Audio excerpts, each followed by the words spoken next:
Okay, hello, hello, hello, hello, hello, hello, hello,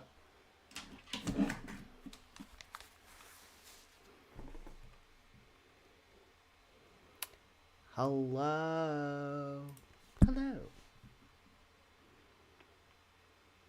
That's my thing I like to do now.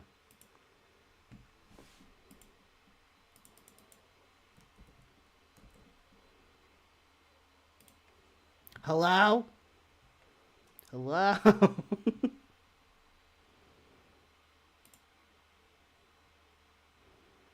Oh shit, where did I get... There we go, there's chat. We need to put the chat up.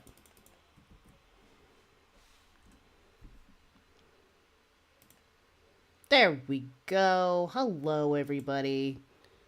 Welcome, welcome. I am Jan Daemon. I like to live stream. And today is Friday, the day in which we live stream. Now, today we got a medley of subjects. We're not going to do much of deep diving today. Just a little bit of sampling here and there, you know, so no big meals, just sample platters. And because I've just been a little discombobulated with Halloween going on and everything like that and the change of the month, so we will get back on track next week. So we will touch base with...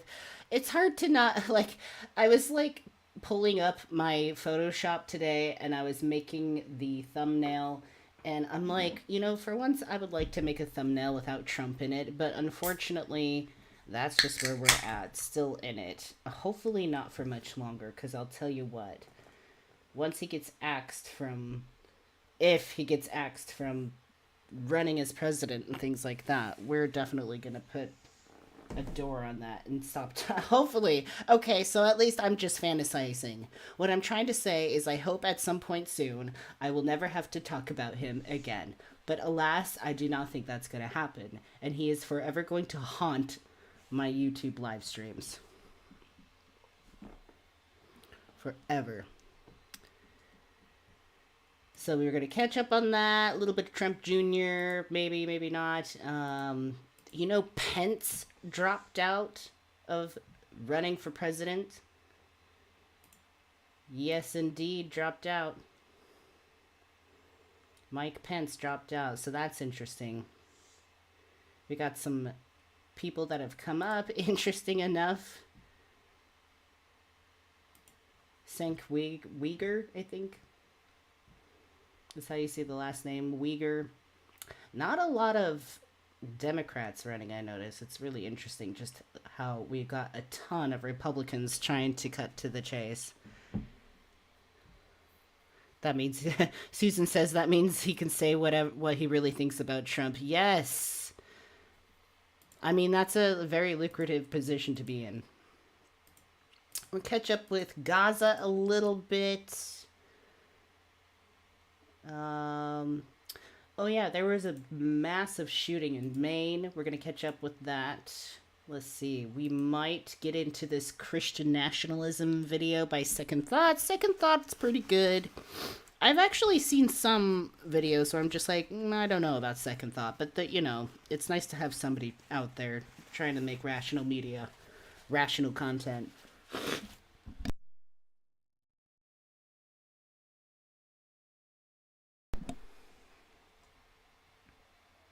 But anyways, let's say hello in the chat. A little bit of an update.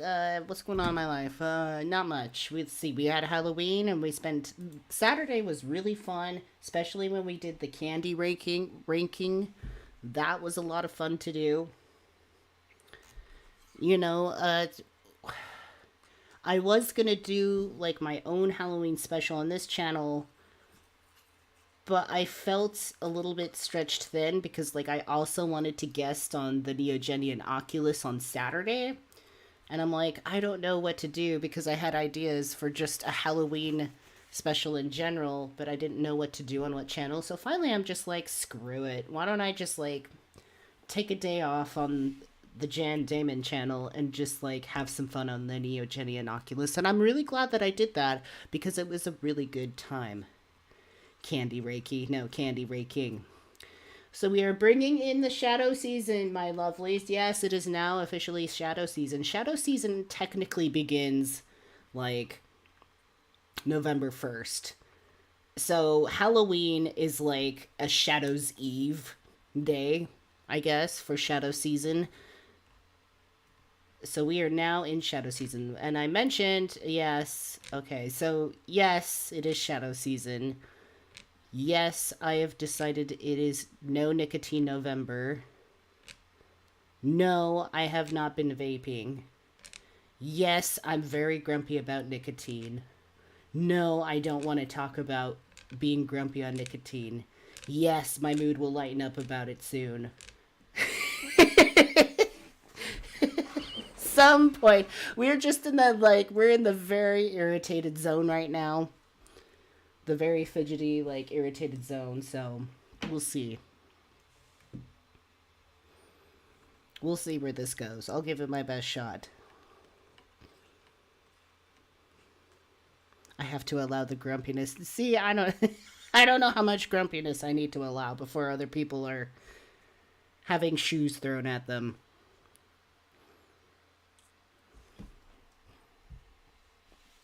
So,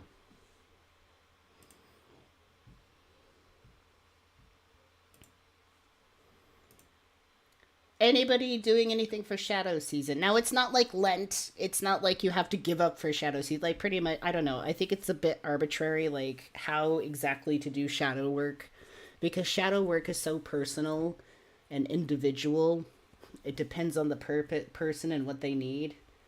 And I guess my expression just really needs to involve, like, a lot of discipline and preparedness and work, hard work. Usually it's the season for reaping your hard work, but the hard work is just starting for me. So anybody else doing anything?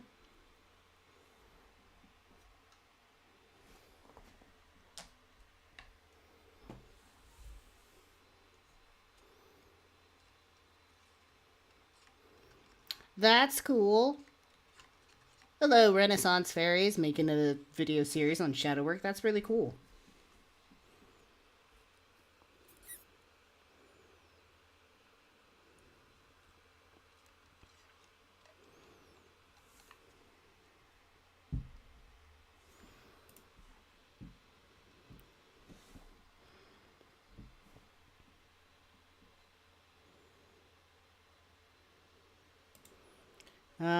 Let's see. Other health updates, not too much.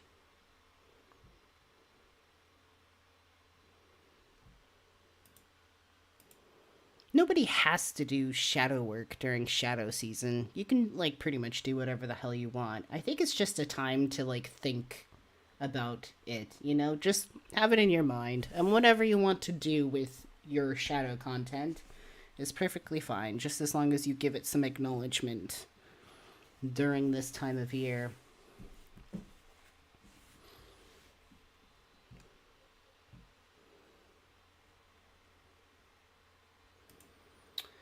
So, let's see. Last time we talked, there was a gag order on Trump, which meant that he couldn't talk about jack shit outside the courtroom. Unfortunately, you know, that's not going well for Trump. I mean, Trump, shut up. Ho ho, hee hee. Hello, Melinda Mayhem. And Susan, yes, Susan. And I believe Cassie is here. Hello to our moderators, yes. Cassie and Susan are beautiful moderators.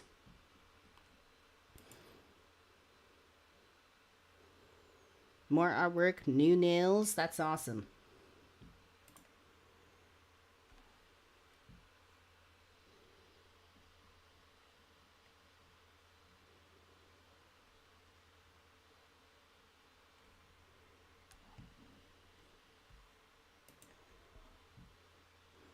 We got Joanna, hello. Oh, and Mark is here. Hello. Duh. No, Mark. I did see Mark.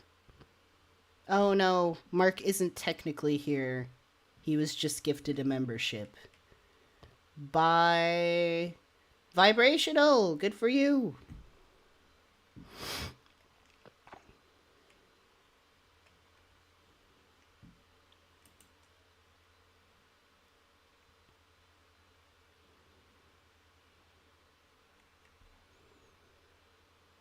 Cassidy, good to see you. I hope you're feeling better.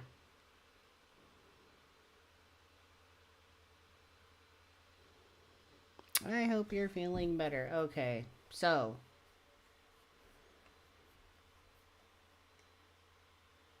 this was updated yesterday, so this is still pretty fresh, but a bit in the past because we haven't had a live stream for 2 weeks. And so that's kind of a long time when it comes to breaking news and keeping up on news. So when we don't stream for a while and then come back to it, it's like a lot of it's in hindsight. So, but I'm reading it as if it's like new. So just keep that in mind. Keep the timeline in mind.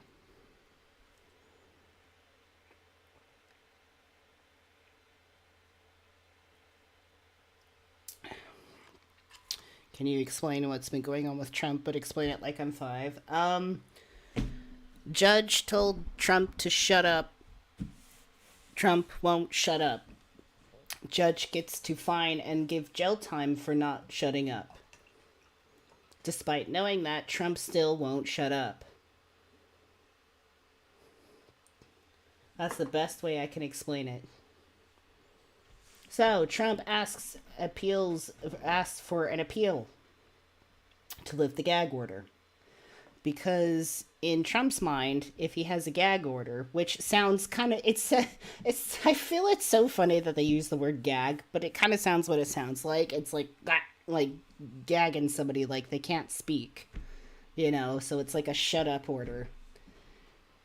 So they put a shut up order on Trump, and Trump is trying, he doesn't like that because if he can't speak his mind, then that's going to interfere with him running for president again because, he needs to say whatever he needs to say or whatever he thinks he needs to say. Hi, Lee. Good to see you.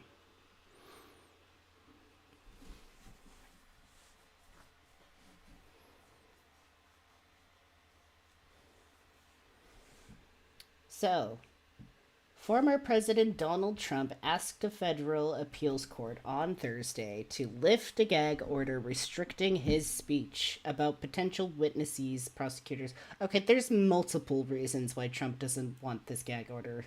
It's just, it's just pretty much in general, you can just put an umbrella like he can't say whatever the fuck he wants to say about pretty much anything.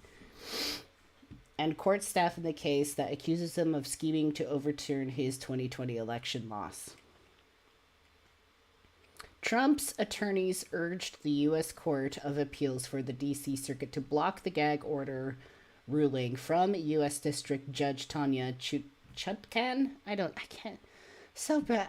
I'm so bad with names. While the Republican former president pursues his appeals. Trump's lawyers say that they will seek relief, and I need to blow this up. Please, Jan, before you start getting headaches. And I fixed my mouse so it doesn't, jerk as much. Anyways, Trump's lawyers say they will seek... Oh, wait, where am I?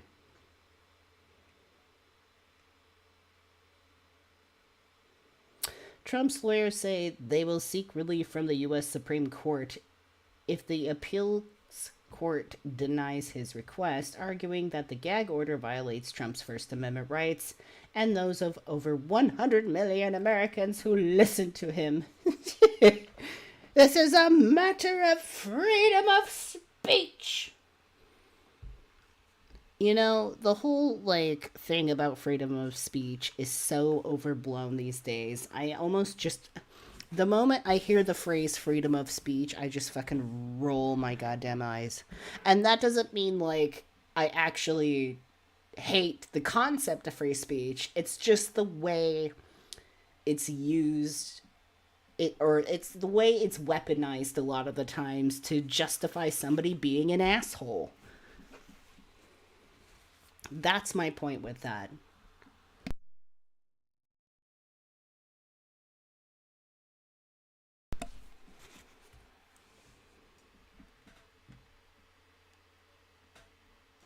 The, the prosecution's request for a gag order bristles with hostility to President Trump's viewpoint and his relentless criticisms of the government, including of the prosecution itself.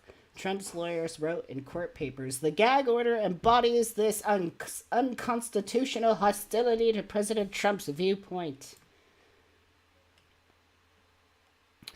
I love the picking and choosing of when one gets to be constitutional and when they don't get to be constitutional. I think we should, you know how I always tell you to like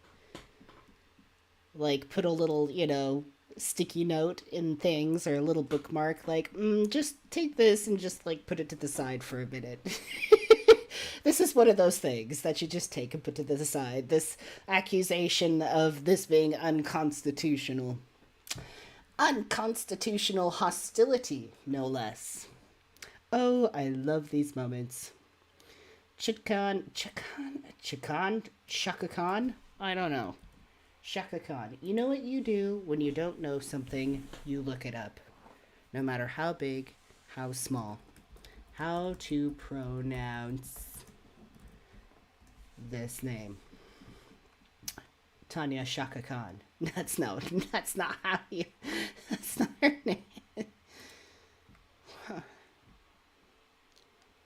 How do you say it? Speechmodification.com presents Tanya Chutkan. Chutkan.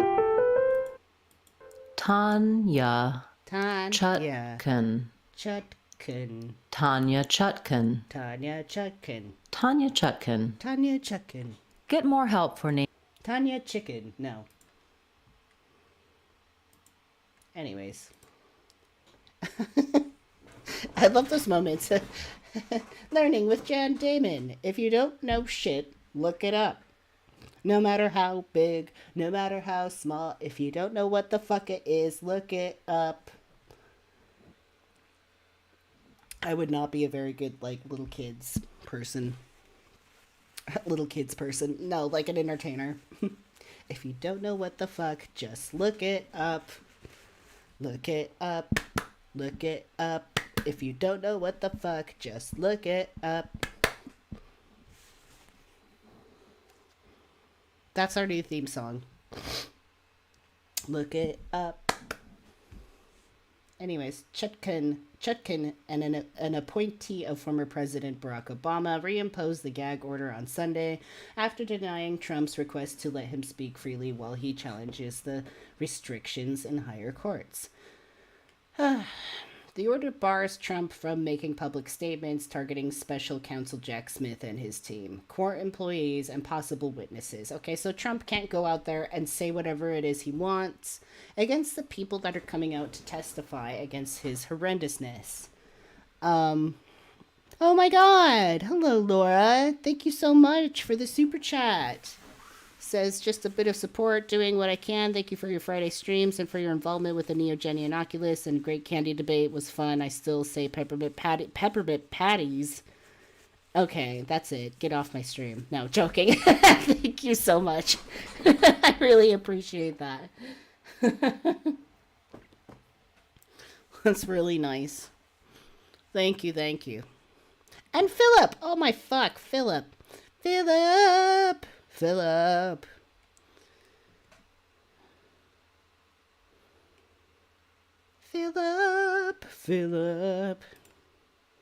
I just have my new song that I made up, stuck in my head. If you don't know what the fuck, just look it up. Okay. So Trump can't go around and say whatever the fuck he wants, He has made verbal attacks before. And his lawyers say the gag order unfairly prevents him from responding to broadsides from potential witnesses who themselves are public figures. It's a very childish thing. It's like, well, they can say whatever it is they want. Why can't we? Anyways, fast forward. Judge in Trump's fraud trial expands gag order to Trump's attorneys. In this other case, God, he's got so much shit going on. So this is in the fraud trial. The other one was in the January 6th trial. But anyways, just left and right, this man is getting, like, bombarded with no, shut the fuck ups.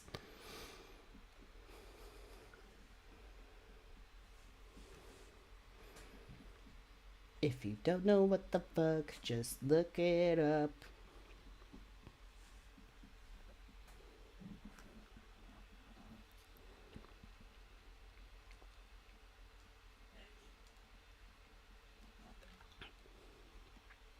They can just extend gag orders to attorneys. Fuck yeah.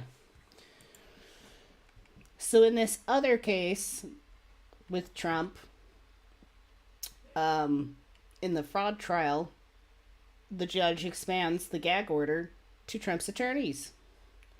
The judge overseeing Donald Trump's civil fraud trial has expanded a gag order in the trial to extend to Trump's attorneys after continued lengthy discussions about the judge's communications with his law clerk during court this week. In a written order Friday, Judge Arthur Engoron prohibited Trump's attorneys from making any further comments about confidential communications between the judge and his staff inside or outside the courtroom. Since the commencement of this bench trial, my chambers have been inundated with hundreds of harassing and threatening phone calls, voicemails, emails, letters, and packages. The First Amendment right of defendants and their attorneys to comment on my staff is far and away. Read, Jan. Comment on my staff is far and away outweighed by the need to protect them from threats and physical harm. If you could just blow this up so you could read that shit.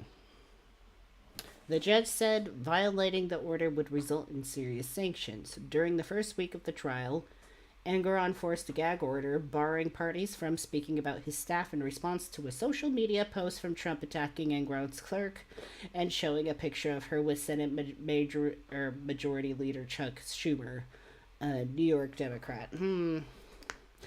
All this for, like, stuff that's going online? Are you serious?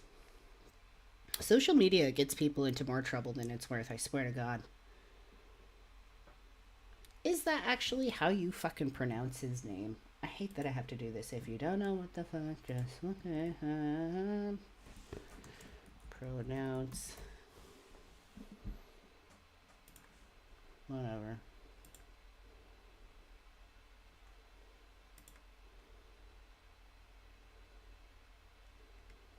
Arthur Engoron.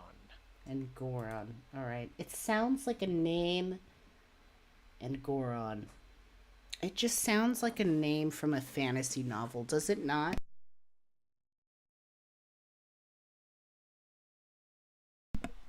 Totally sounds like a name from a fantasy novel. Anyways.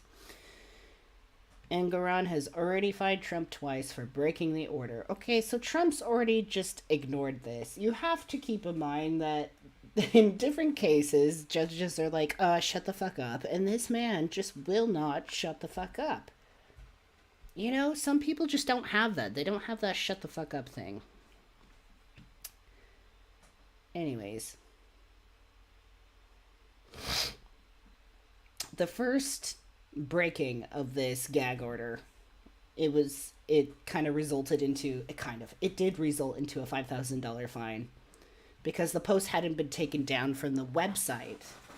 Something Trump's lawyer said was inadvertent. And the second time, it was a $10,000 fine that came after Trump appeared to reference the clerk when speaking to reporters outside of the courtroom. Naughty, watty.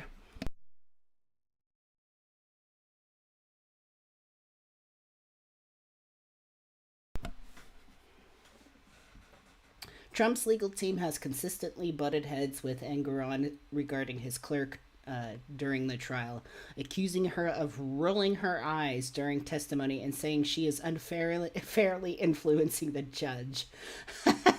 Sir, she rolled her eyes. This is injustice. Anyways, Thursday, Trump attorney Chris Kissy said it. Chris Kice said it appeared there was sometimes co-judging taking place, noting that someone was handling him or handing him information on a frequent basis. Yesterday we counted 30, 40 times, he said. Engoron said he has a right to seek counsel from his clerk, and Trump's legal team has no right to know what they are. She's a civil servant. She's doing what I ask her to do. Those notes are confidential communications from my law clerk, Engoron said Thursday, pounding on the bench. This story is breaking and shall be updated. Okay. So that's just a little sample. As I said today, we're not doing any deep diving. We're just doing a sample platter. Okay, we're not quite hungry for a full course meal. We're just having some appetizers as a meal and a couple of drinks. Whatever floats your boat. If you're a sangria or like a sunset on the beach type of person. No. Sunset on the beach? That's not a drink. What's the normal one with sangria? What do you call that? Just a sunrise? A tequila sunrise? Meh.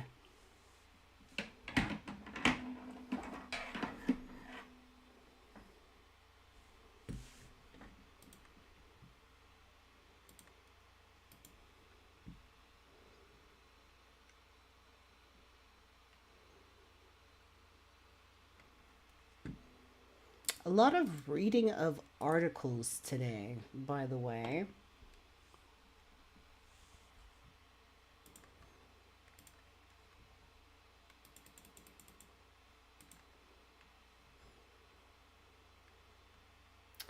So, we have just had just a couple of essentially just keeping up on the gag order part of like Trump's ordeals. And the man just does not shut up. And not only that, his lawyers don't shut up. And now his lawyers have gag orders. And his lawyers have gag orders. And so on and so forth. That's pretty much what this is running into. I don't know how this man, has pretty much, any foot in any door. Let alone, still being able to run for president. And there's this big thing that's just really bubbling on the surface, and it's Trump technically shouldn't be able to run for president at this point because of a violation of the 14th Amendment.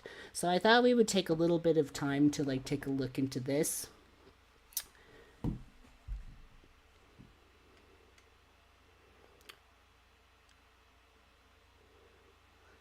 Judge Ludig explains why Donald Trump is disqualified from the presidency.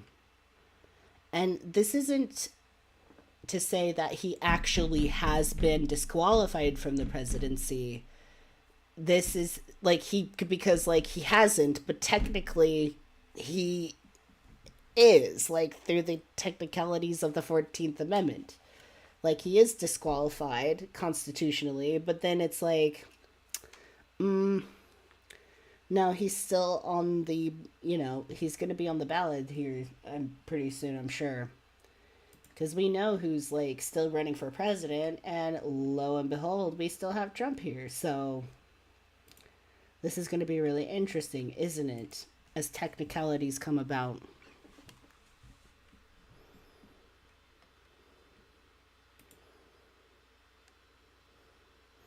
Make attorneys get attorneys. Yes. His attorneys have gag orders. I'm serious.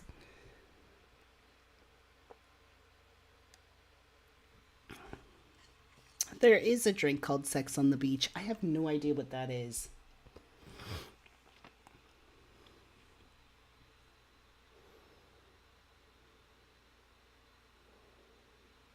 Philip says that Judge Ludig is a constitutional scholar and a stellar example of an ethical judiciary, retired or not. Judge Ludig was single-handedly responsible for informing Pence that he did not have the authority to overturn the election in Trump's favor. Aha.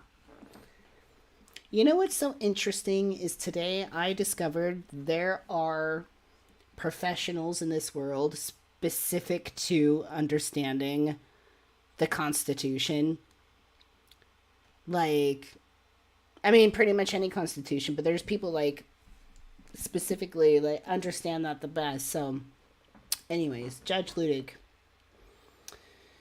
So, legal blog readers, I had a chance on Thursday to interview retired federal judge J. Michael Ludig. As you may already know, Ludig has been at the center of the biggest legal and democracy issues of our time. He explained how Donald Trump is disqualified from retaking the White House under the 14th Amendment, why the former president is not immune from prosecution, and what a second Trump term would mean for the country. Spoiler alert, it wouldn't be good.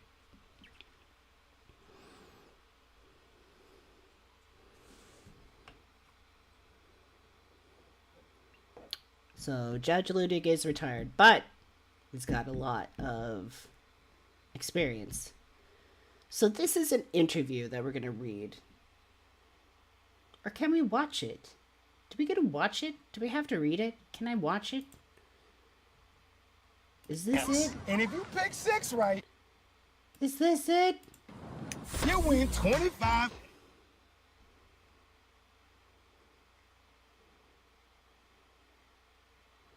Do we get to watch this? Judge, you've been thinking a lot lately about this 14th Amendment issue. Oh, it is. It's watchable. Okay, great. Oh my god. I just,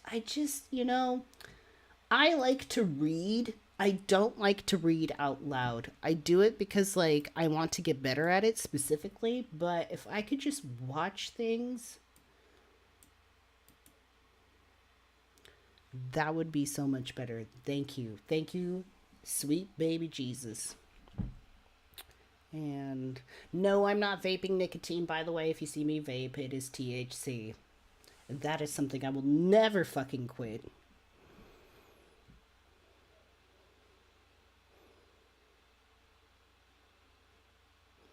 Philip says Ludig is a conservative judge, but he understands that we uphold the Constitution for its values and doctrines, which does not include bending to the will or authority of any one person.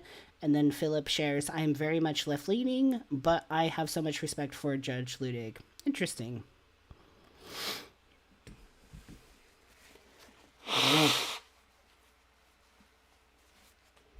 Okay, let's listen. Let's listen, kids. You've been thinking a lot lately about this 14th Amendment issue. Why is it so important to democracy, in your view? Thank you, Jordan. It's a pleasure to talk with you today.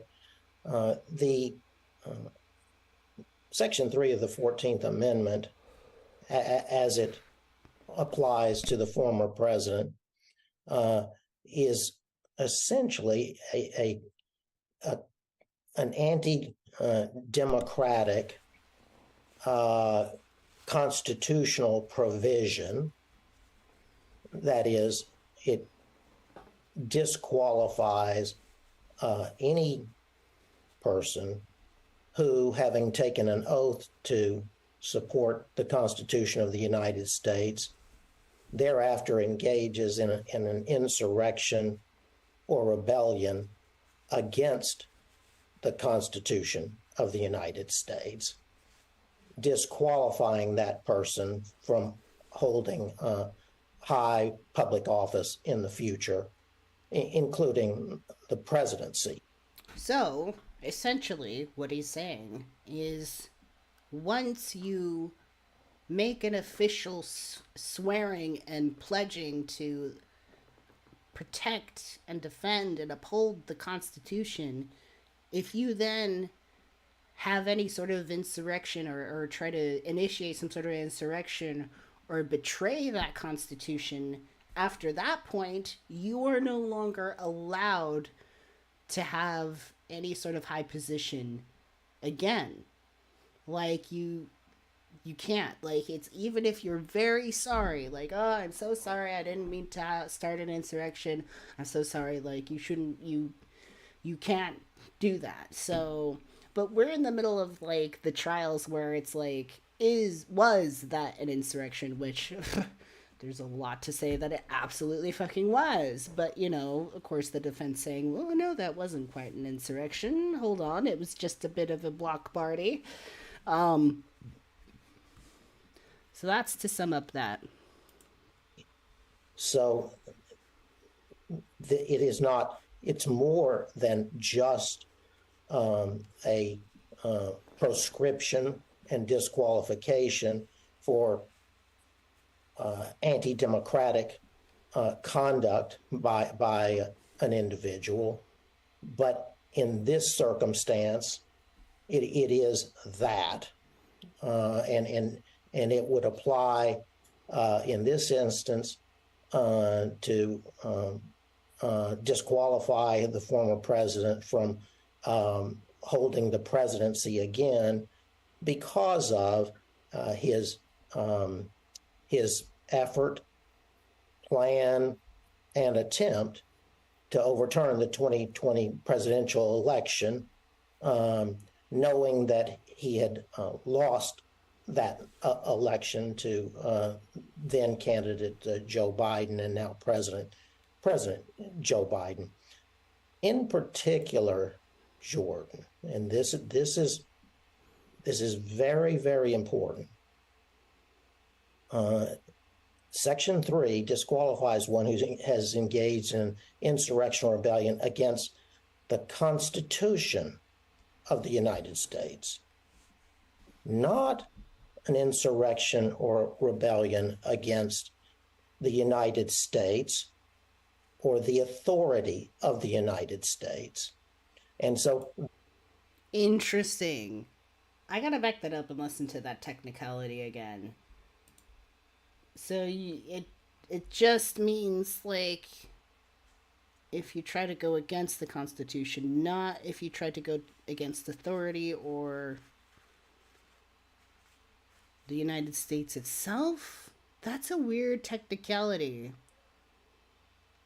States or the authority of the United States.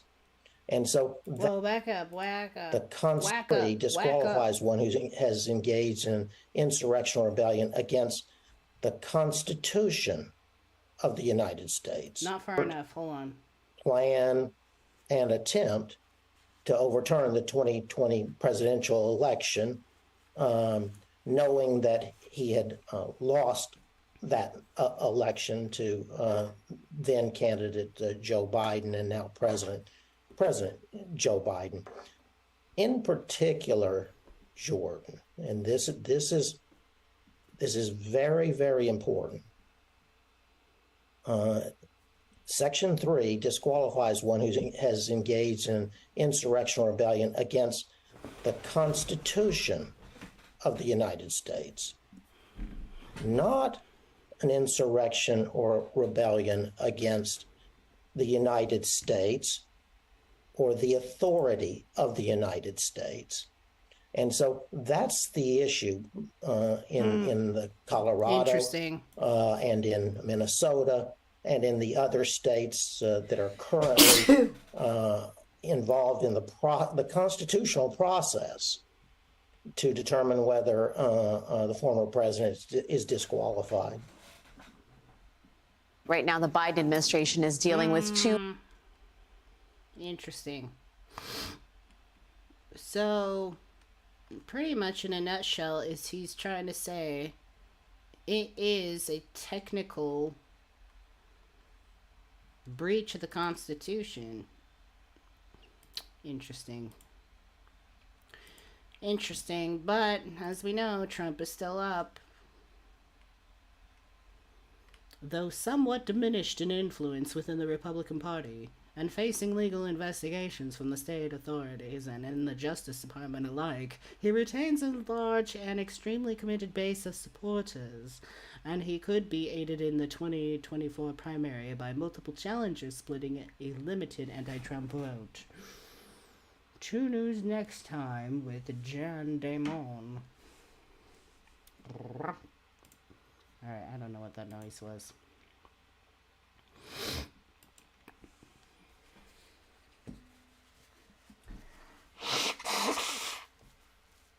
So I noticed that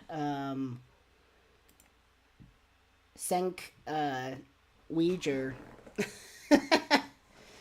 is suddenly on the running for president now. If you don't know Senk Uyghur, he's Hassan's uncle, the creator of the Young Turks, which is like the progressive talk show. So let's see. Senk Uyghur, the creator of Young Turks, a progressive talk show, says he doesn't have giant policy disagreements with Biden. His top issues are higher minimum wage, a public health insurance option, and paid family leave, which Mr. Biden supports but has not gotten through Congress. But he says Mr. Biden cannot win the general election. Mr. Uyghur was born in Turkey, which means his candidacy depends on an argument that the constitutional requirement that the president be a natural-born citizen violates the Fifth Amendment. He ran for Congress in a special election in California in 2020, but finished fourth with only 6.5% of the vote. We'll see. There's this really cool graph here on New York Times. You can see in the past how far people got, and you can see how things are going now.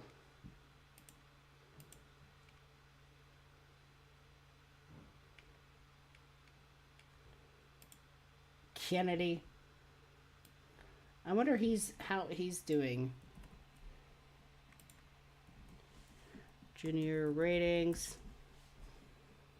His favorably rating amongst this group, Democrats, is 31%, while it's 23% among the group of Republicans. Interesting.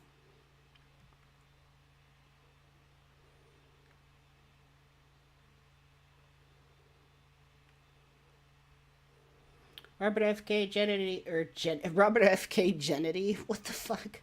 Robert F. Kennedy Jr. is expected to announce Monday that he is dropping out of the Democratic presidential primary and will run as an independent. Okay.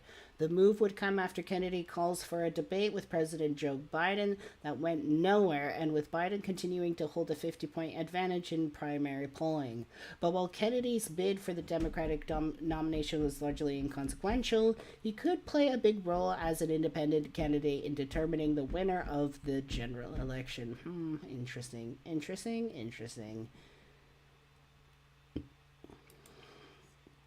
Did he have a debate? How did that go?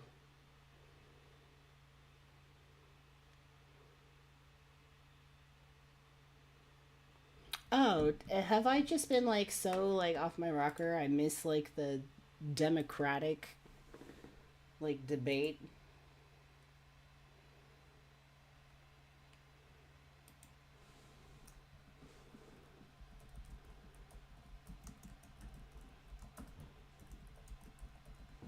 Am I high? Did I miss that?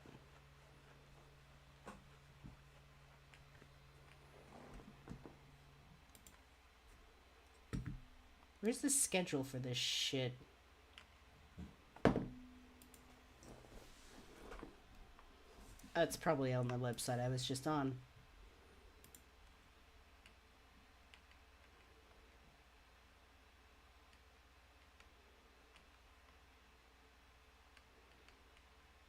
I swear there was something down here that had the timeline of things. Where is the timeline of these things?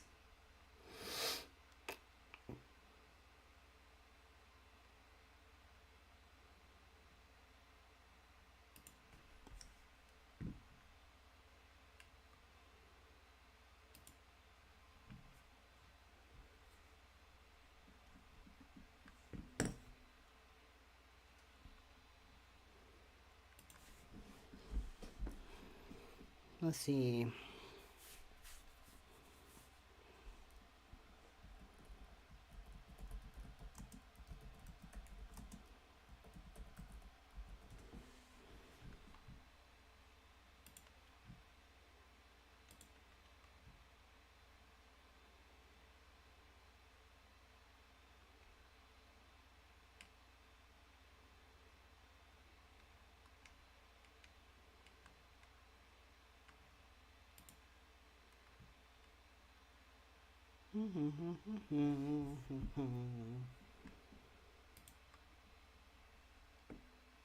No, I need the debate.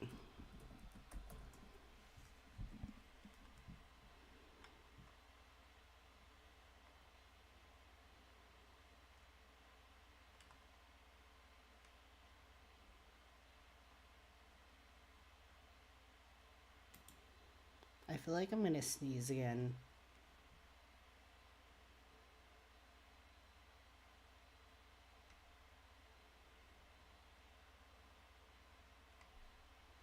I guess we just haven't got there yet. Or I just have no idea what I'm looking, but I'm afraid to have too much more dead air as I just like meander around. So, anyways, checking back in with chat.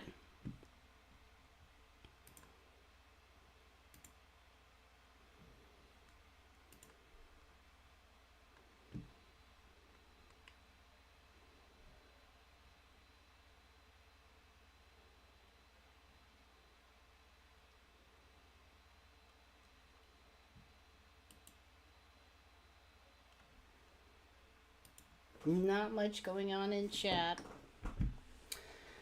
So I have, I don't know, when I keep track of Gaza, I just kind of like go into this haze and then I forget to actually collect my thoughts together enough to present them to people when I live stream. But at the same time, you know, that's not my job. Like, I'm not the speaker of this in the world. Like, I'm just like, you know, somebody just taking a look at this, as I am with pretty much everything. Hello, like hello.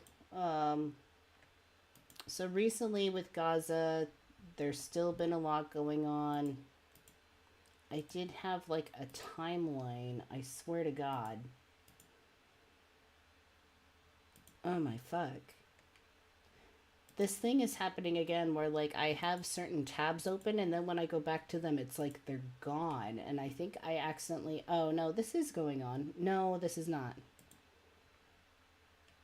No, this is it. Okay.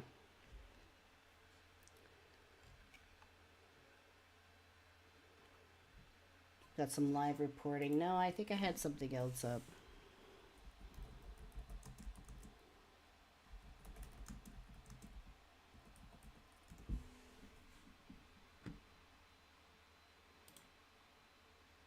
No, I don't want a historical. So anyways, at first we had Israel bombing Gaza after Hamas killed more than 1,400 people in Israel and kidnapped more than 200 others, right? This all began at the beginning of October. So the Hamas-run health ministry in Gaza says that more than 9,000 people have been killed in the strip since the 7th of October, okay? We got people responding or reacting to these situations.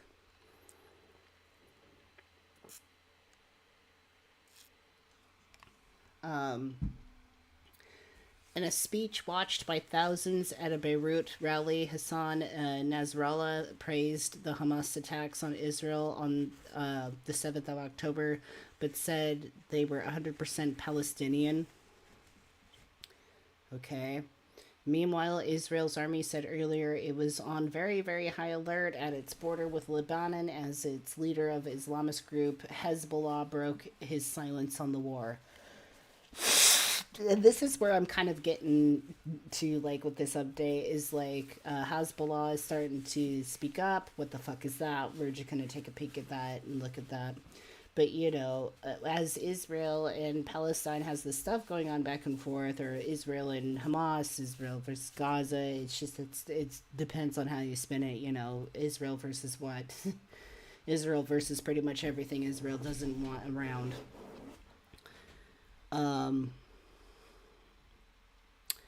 Even though that's going on, there's other people in the world, there's other people around him, and we've got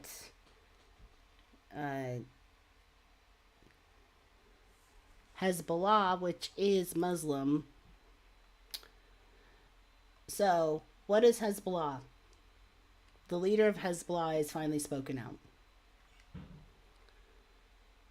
So Hezbollah is a Shiite Muslim political party, a militant group based in Lebanon, where its extensive security apparatus, political organization, and social services network have fostered its reputation as a state within a state. Okay.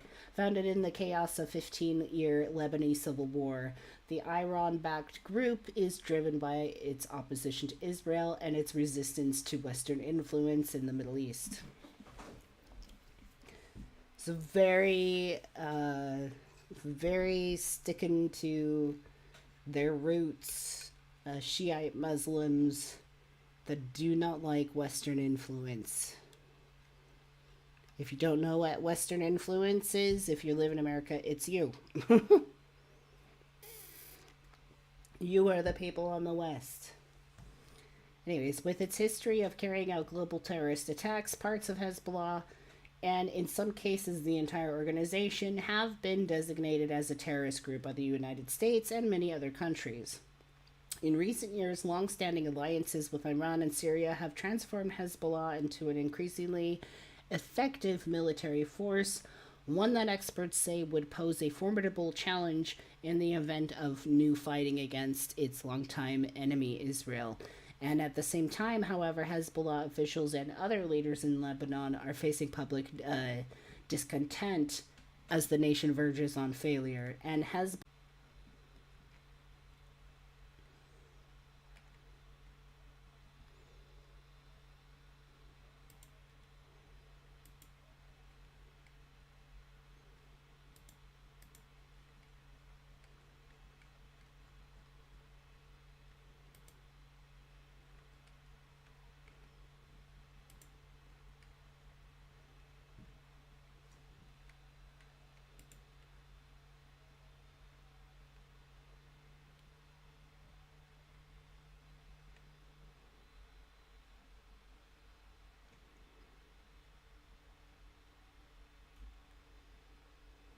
So,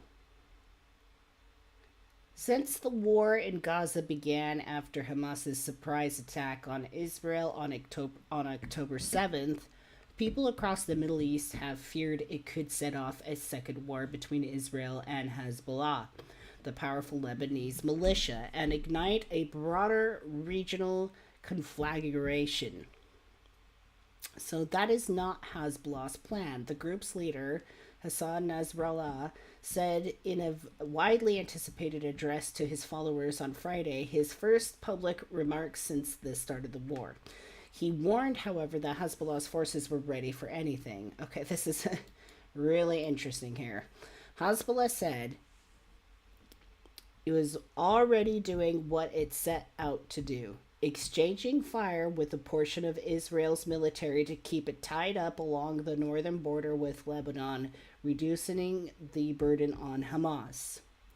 The Lebanese front has lessened a large part of the forces that were going to escalate the attack on Gaza, Mr. Nasrallah said. Some in Lebanon said that we are taking a risk, it's true, but this risk is part of a beneficial, correct calculation. So they got plans, they got eyes, they got ears. They're looking very closely what's going on. They're not very fond of Israel. They're definitely on the side of Hamas, but they're not saying they're going to do anything crazy, but they're saying that they can. But he added that he was keeping Hezbollah's forces prepared should hostilities with Israel escalate. All the possibilities on our Lebanese front are open, he said. All the choices are available, and we could resort to them at any time. So Israel and Hezbollah have clashed repeatedly along the Israel-Lebanon border because they share borders, right? Israel, Lebanon. He said all the choices are available, and we could resort to them at any time. Israel and Hezbollah have clashed repeatedly along the Israel-Lebanon border since the war began, targeting each other's positions and killing combatants on both sides. Mr. Nasrallah's address, which lasted more than an hour and repeatedly erupted into fiery scenarios, crescendos, was far from a call for peace. But it fit with analysis assessment that Israel and Hezbollah appeared to be calibrating their actions to avoid setting off a broader war. Mr. Nasrallah described Hezbollah's objective as a controlled battle along the border aimed at sapping Israel's morale and resources. That message was most likely a disappointment to Hamas, a Hezbollah ally that is also supported by Iran, some of whose leaders have called on their regional partners to do more in the fight against Israel. Israel, the United States, and other countries consider both groups terrorist organizations. Of course they do. During one of the most tense periods in the Middle East in recent years, though, Mr. Nasrallah's speech offered a small measure of relief for many that at least one powerful force was not seeking to plunge the region into even greater violence. Hezbollah is a more powerful and sophisticated military force than Hamas, with tens of thousands of trained fighters and an arsenal of more than 100,000 rockets and a stock of precision-guided missiles that can strike sensitive targets deep inside Israel. Military analysts believe that the group may also have other military capabilities that it has yet to unveil. Mr. Nasrallah is a highly respected figure inside a group that calls itself the Axis of Resistance, a network of Iranian-backed militias in several Arab countries that share an anti-American and anti-Israeli ideology and have come to coordinate their operations more closely in recent years. A decision by Hezbollah to launch a full-on war with Israel would most likely encourage attacks by an assortment of allied militias in Iraq, Syria, and Yemen. So during his address, which was live-streamed to large gatherings of Hezbollah supporters around Lebanon, Mr. Nasrallah lashed out at the United States for its staunch support for Israel, accusing President Biden of dishonesty in telling Israel that it had the right to defend itself, but that it had to respect human rights. Empty talk, hypocrisy, Mr. Nasrallah boomed. I mean, we should listen to the speech. He also said the group was not intimidated by the 2 aircraft carriers that the United States had dispatched to the eastern Mediterranean, which could strike Hezbollah's targets. Your fleets in the Mediterranean do not scare us and will never scare us, Mr. Nasrallah said. Your fleets that you threaten us with, we are prepared for them as well. So should the United States intervene directly in the war, Mr. Nasrallah said it could expect attacks by Hezbollah's allies on its military bases and other targets in Iraq, Syria, and elsewhere. The U.S. military said the carriers were sent to deter a wider regional war, a fear that has grown alongside mounting anger in Arab countries over the